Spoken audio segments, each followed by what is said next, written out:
देखिए, थायराइड एक hormonal disorder है। एज ग्रुप ऐसे कोई डिफाइंड नहीं है कि ये इसी एज ग्रुप में होगा, लेकिन बेसिकली ये दो तरह का होता है, हाइपरथायरॉयडिज्म और हाइपोथायरॉयडिज्म। टीएसएच का सेक्रेशन अगर कम हो रहा है, T3 T4 ज़्यादा हो रहा है, तो उसको हम लोग हाइपरथायरॉयड डिसऑर्डर बोलते हैं। अगर टीएसएच का सेक्रेशन ज़्यादा है, T3 T4 का सेक्रेशन कम है, तो उसको हम लोग हाइपोथायरॉयड डिसऑर्डर बोलते हैं। जैसा कि मैंने पहले बताया, ये एक हार्मोनल डिजीज़ है। महिलाएं इससे ज़्यादा संक्रमित होती हैं पुरुषों की तुलना में। आजकल के युवाओं में ये समस्या ज़्यादा देखने को मिलती है। बेसिकली होता क्या है कि युवा जाते हैं और टेस्ट कराते हैं, उसमें उनका थोड़ा टीएसएच लेवल बढ़ा हुआ आता है, तो वो सोचते हैं कि मुझे थायराइड का बीमारी हो गया है। ऐसा नहीं है।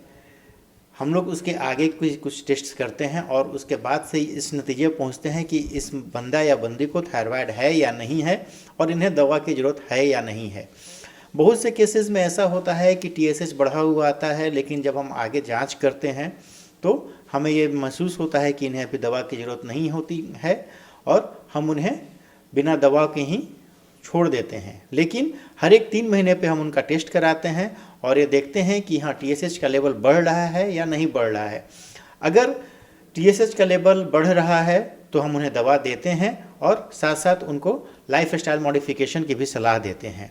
आजकल के युवा लाइफ स्टाइल मॉडिफिकेशन पर ज़्यादा ध्यान नहीं देते हैं। वो लाइफ स्टाइल को एंजॉय करते हैं, योगा नहीं करते हैं, कोई एक्सरसाइज नहीं करते हैं, जिसके कारण ये समस्या अब आम हो चुकी है।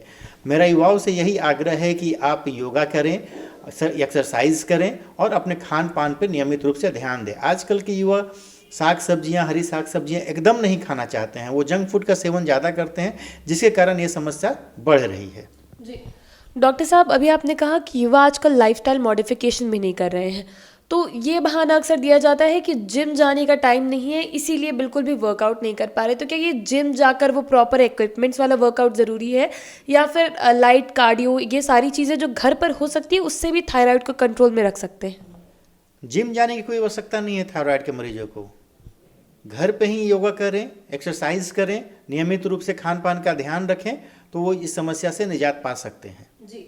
और खाने पीने की अगर डॉक्टर साहब बात की जाए, तो थायराइड का अगर कोई पेशेंट है तो खाने पीने में क्या कुछ परहेज करनी चाहिए, क्या कुछ चीज़ें कंपलसरी जो खानी चाहिए?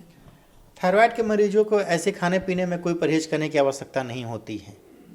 वो जो कुछ भी खा सकते हैं, लिमिटेड मात्रा में सुपाच्य खाना खाना चाहिए। जी डॉक्टर साहब, अगर एक हेल्दी डाइट अगर आप बताएं कि एक थायराइड के मरीज़ के लिए एक हेल्दी डाइट क्या रहेगी, जैसा कि आप अभी कह रहे थे जंक फूड अवॉइड करना चाहिए, तो वो डाइट डिफाइन अगर आप कर दें तो? हरी साग सब्जियों का सेवन ज़्यादा करें, संतुलित आहार लें, सुबह एक अच्छी दिनचर्या को फॉलो करें और पोस्ट मील वॉक जरूर करें। डॉक्टर साहब, पोस्ट मील वॉक ये इतनी महत्वपूर्ण क्यों होती है? देखिए, जो आप खाइएगा वो एनर्जी कंजम्पशन तो आपका होना चाहिए ना। तो कैलोरी इनटेक किए हैं तो कैलोरी को बर्न भी कीजिए। आप कितना भी कैलोरी लीजिए उससे कोई मतलब नहीं है, लेकिन आप उस कैलोरी को बर्न करिए। आप कैलोरी बर्न कीजिएगा तभी आप सुरक्षित रहिएगा।